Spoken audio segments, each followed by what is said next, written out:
All right, today we're going to go over the foundational skill of touch. Touch is excellent for moving your dog around. Sometimes the word come has become poisoned.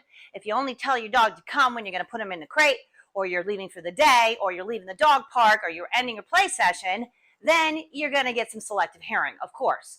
Touch is more specific. Come means just come in this general area.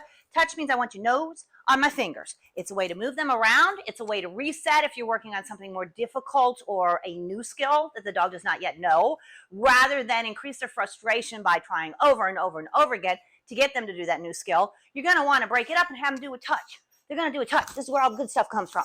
They're automatically going to come put their nose on your fingers. Now, if you are having some trouble with this, you wiggle your fingers or you bring your hand closer. Just get success. That's the most important thing here, because you're building a positive reinforcement history with your dog, so your dog wants to work for you. Touch is super simple. Javi, touch. Yes. Good boy. Now, in the beginning, you can just treat them every time they touch, but then you can work up to a chain, and touch is an excellent beginning link in a chain.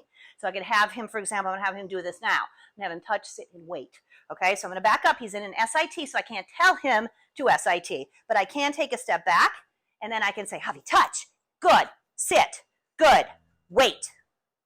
Yes. Good boy. Okay. There we go. We had 3 links in that chain, and that's where you want to start. Very simple. Now, you can also do a couple of touches. So this time I'm going to do 2 for 1 reward. Okay.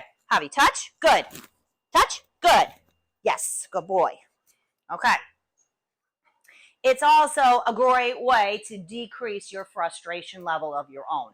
Okay, you're working on something like stay, which is hard, or you're working on something more complex, throw a touch in there. It's going to help you out. It also gets your dog wanting to come to you. Okay, touch is different than come. So if I'm over here, let's say he's going to do it, but I'm over here and I want to like build up some anticipation and get him in the beginning of a session wanting to work. Okay, I'm just going to back up. Javi, touch. Good boy. There you go. Javi, wait. Yes, take it. And then I can move him around more. Javi, touch. Now, see, he's focused on the food. He's focused on this hand. I want him focused on this hand. And that's why you do it empty-handed, okay? I'm going to ask him again. Javi, touch. Yes, good boy. Javi, touch. Good. Touch. Yes, good boy. Okay, he's putting an auto sit in there, which is fine. I'm happy with that.